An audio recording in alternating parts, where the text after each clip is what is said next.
Most new players think cards like Mega Knight, Pekka, or Electro Giant are the best of the best. These are 7 Elixir cards after all, the most expensive, most powerful units in the entire game, and they look absolutely unstoppable.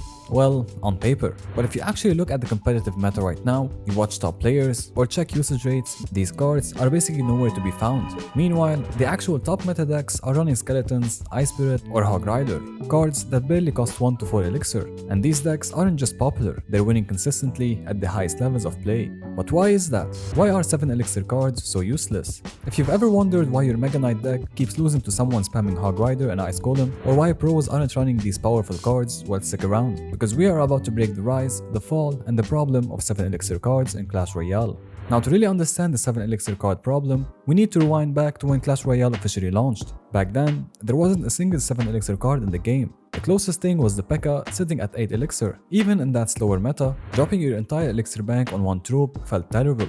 You'd place Pekka down, watch her slowly march forward with zero backup, and she'd get surrounded and killed before doing anything meaningful. Even with the highest DPS in the game, even in an era where the strategy wasn't refined and people just competed on who had the strongest cards, the 8 Elixir Pekka still felt like it didn't give enough value.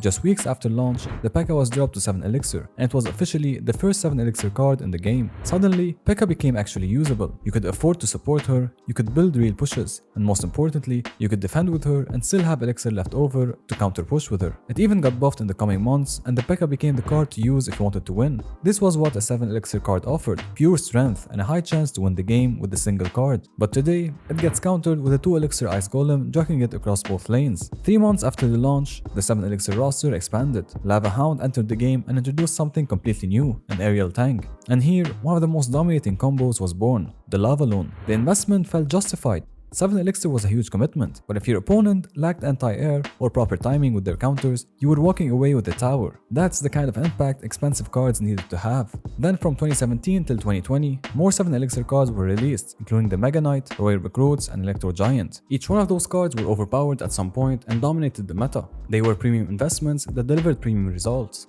But while these cards were being released, something fundamental was changing in how Clash Royale was being played. The best players weren't just getting better at using expensive cards, but they were discovering that maybe expensive cards weren't the best strategy after all. Cheap, fast decks were emerging, and the math was starting to become clear. Why spend 7 Elixir once when you could spend 2 to 3 Elixir 3 times and apply way more pressure? The shift started happening gradually around 2018 to 2019, but it really accelerated in the last few years. Players discovered that Clash Royale isn't really about having the strongest cards, but it's about having the fastest deck, it's about getting back to your win condition before your opponent can respond, and it's about applying relentless, constant pressure that forces your opponent into mistakes that cost them the game. Think about how Elixir generation works. You get 1 Elixir every 2.8 seconds in regular time and 1.4 seconds during double Elixir. Over the course of a standard 3-minute battle, you'll generate roughly 90.7 Elixir if you're not running the Elixir collector. Now, a single 7 Elixir card represents about 7.7% of your total Elixir for the entire game. That's a massive chunk of your resources invested into one unsupported card. And if that card fails or gets countered for 4 or 5 Elixir, you have just lost the match. It's that simple. Let me walk you through a specific scenario. Imagine you're playing Mega Knight and you decide to make an aggressive push. You drop him at the bridge, and as he goes to jump onto the tower,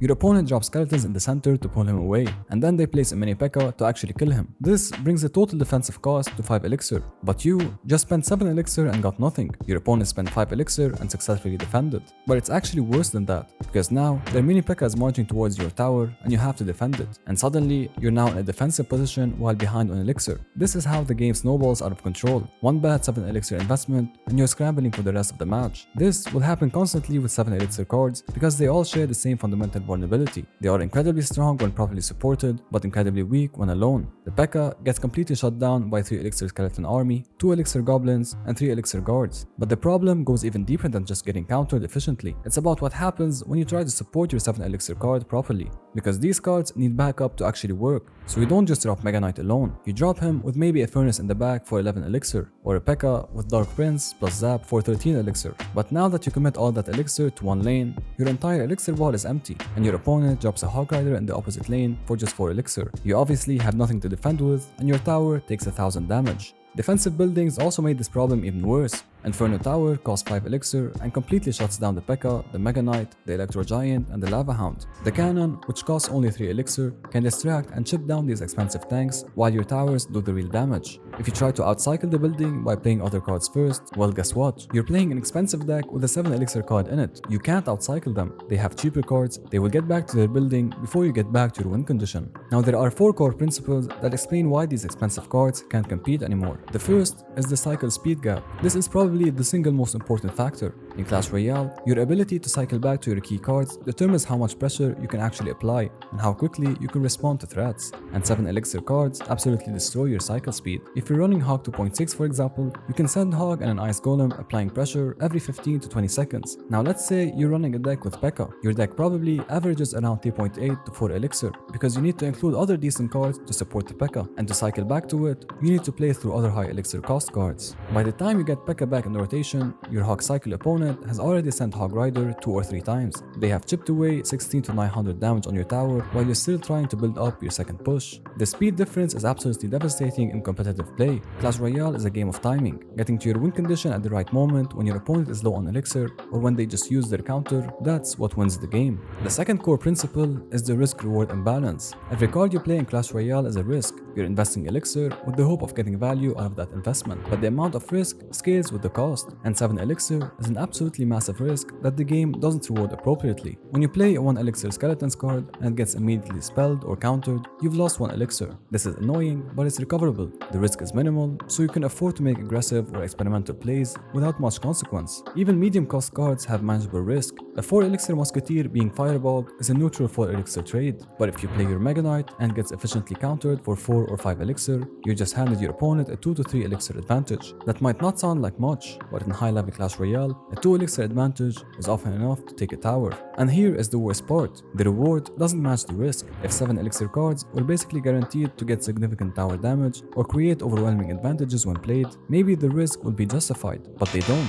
A well-placed building stops them. Proper swarm placement negates them. Opposite lane pressure forces you to abandon your push. You are risking 7 Elixir for outcomes that are easily disrupted by 3 to 5 Elixir responses. Compare this to cheaper win conditions like Hog Rider that cost 4, and the risk-reward ratio makes sense. You're not betting your entire Elixir economy on one card working. The third core principle is negative Elixir trade vulnerability. This builds directly on the risk factor, but it deserves its own section because Elixir trades are the foundation of winning in Clash Royale. Making positive Elixir trades and spending less Elixir than your opponent to accomplish the same goal is how you build advantage and win games, and 7 Elixir cards are ridiculously vulnerable to negative trades. Every single 7 Elixir card can be hard countered by cheaper options. This isn't a sometimes thing or matchup dependent thing, this is universal. Pekka costs 7 Elixir and gets completely shut down by 3 Elixir Skeleton army. Sure, if you have Zap, that's 9 total Elixir, but your opponent just spent 3 and forced you to spend 9. They can follow up with literally anything while you're broke. Mega Knight also gets countered by Knight. A 3 Elixir Knight can actually beat a 7 Elixir Mega Knight with proper placement. Even the bats that cost 2 Elixir can shed most of his health if he's unsupported.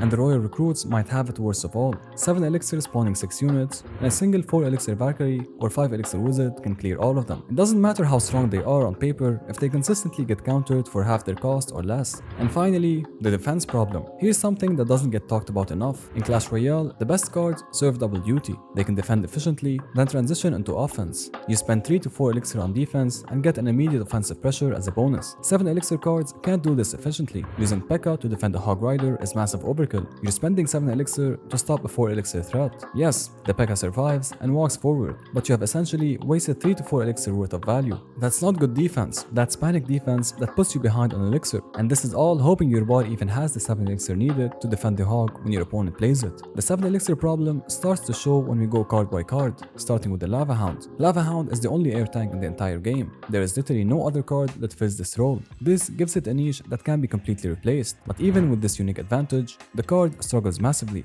The problem is the same as it's always been. Lava Hound does pathetic damage on its own, which means you're not really investing 7 Elixir to win. You're investing 7 Elixir for a meat shield that requires additional Elixir investment to accomplish anything. So a typical Lava Hound push push costs 10 to 12 elixir minimum. You are committing more than your entire elixir bar to a single push that can be countered with a positive elixir trade. The Pekka defined early Clash Royale. She was the premier win condition, but now most decks aren't even using her as a primary win condition anymore. She has become a defensive card. The problem is obvious. She has the highest single target DPS in the game, but she's also one of the easiest cards to counter if you know what you're doing. And then we have the Mega Knight. And even though every principle we talked about applies to it, it is still one of the most popular cards in mid-ladder, but he's nowhere to be seen above. The truth is, if you don't know how to kite, if you don't understand proper placement, or panic and throw random troops at him without proper positioning, Mega Knight will destroy you. But against players who know what they're doing, and especially competitive levels, he's borderline useless. The counters are so abundant and so cheap that running Mega Knight at high trophies is basically trolling. The higher you go in ladder, the less you see Mega Knight, because it is easily counterable if you know what you're doing, and top players absolutely do. The Electro Giant can be countered by a 4 elixir musketeer outside of his stun range, or even a 3 elixir dot goblin with minimal damage taken.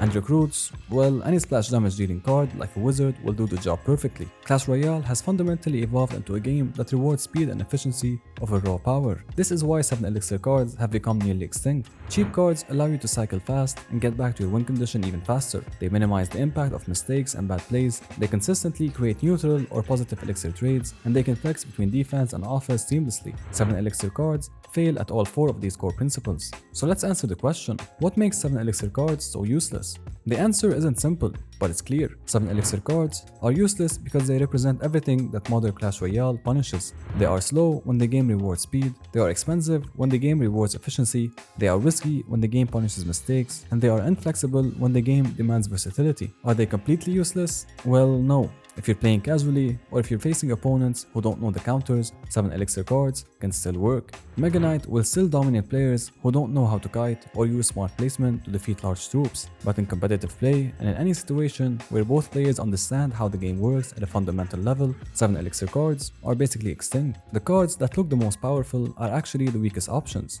This is the paradox of the modern Clash Royale. Now out of the 5 7 elixir cards, which one is the favorite? Let me guess, is it Mega Knight? Thank you for watching, and I hope you enjoyed this video. And obviously, make sure you subscribe because we've got more Clash Royale deep dives coming up.